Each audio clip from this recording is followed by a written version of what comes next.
اس کے مطلب قبر کا مطلب اچھا میں قبض کے مطلب آپ تو ڈاکٹر کو ڈاکٹر آپ کے قبض سے کیا تعلق؟ تو قبر پکی کرنے کا مطلب کیا ارشاد ہے؟ حضرت صلی اللہ علیہ وسلم کی قبر تو کچی تھی اور آپ کے زمانے میں پکی قبریں کرنے کا کوئی رواج نہیں تھا، لیکن پکی قبر کی مناہی بھی کہیں نظر نہیں آتی۔ اصل میں حکمت یہ ہے کہ قبر کو سادہ رکھو، اور مٹی میں جب انسان دفن ہو گیا تو اوپر غلاف چڑھانے سے کیا فرق پڑ جاتا ہے، لیکن اگر حکمتوں کے تقاضے ہوں تو اینٹ لگانا منع نہیں ہے۔ اس کی وجہ ہے بعض ممالک میں بارشیں بہت ہوتی ہیں، وہاں اگر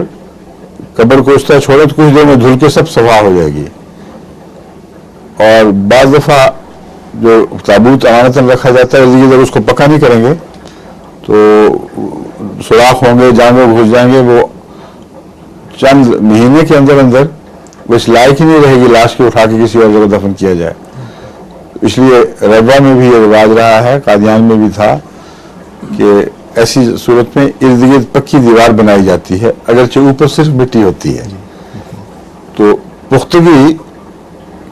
کے ساتھ یہ شرط نہیں کہ اوپر ہی کی بحث ہو، صرف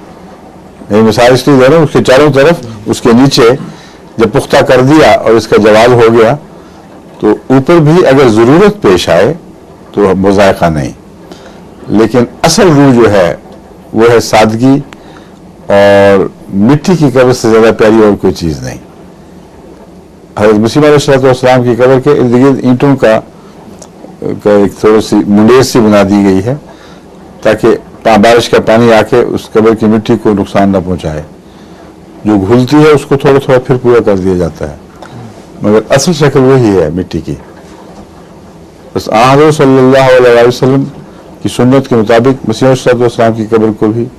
مٹی کا ہی رکھا گیا ہے، لیکن جو انہوں نے بعد میں اوپر غلاف چڑھائے ہیں یا عمارتیں بنا دی ہیں اس میں کوئی نقصان نہیں ہے۔ جہاں تک میرا تاثر ہے اصل قبر نیچے مٹی ہی کی ہے، اس کی حفاظت کی خاطر، اور کچھ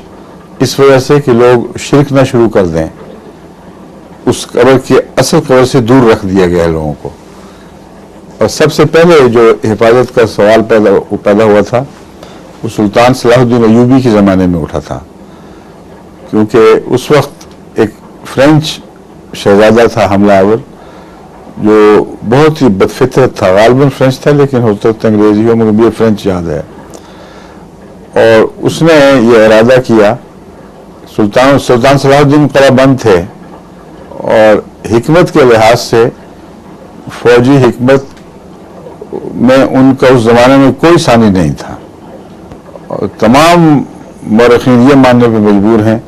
کہ ڈپلومیسی اور فوجی حکمت کے لحاظ سے صلاح الدین کا کوئی جواب نہیں تھا۔ اس کی ذاتی طاقت یا اس کے مجاہدین کی ذاتی فوقیت نہیں تھی یورپی حملہ آوروں پر، لیکن اس کی اسٹریٹجی لاجواب تھی۔ اس نے ایسی جگہ پناہ رکھی کہ جہاں وہ دشمن گھیرے میں لاتا ہے تو اس کو پیچھے پانی میسر نہیں، اور اسی طرح بہت سے ایسے کارنامے کیے جس کی وجہ سے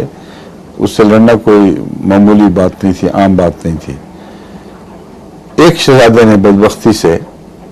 یہ فیصلہ کیا کہ میں محمد رسول اللہ علیہ وسلم کی قبر اکھیڑتا ہوں جا کے اور اس کو نقصان پہنچاتا ہوں،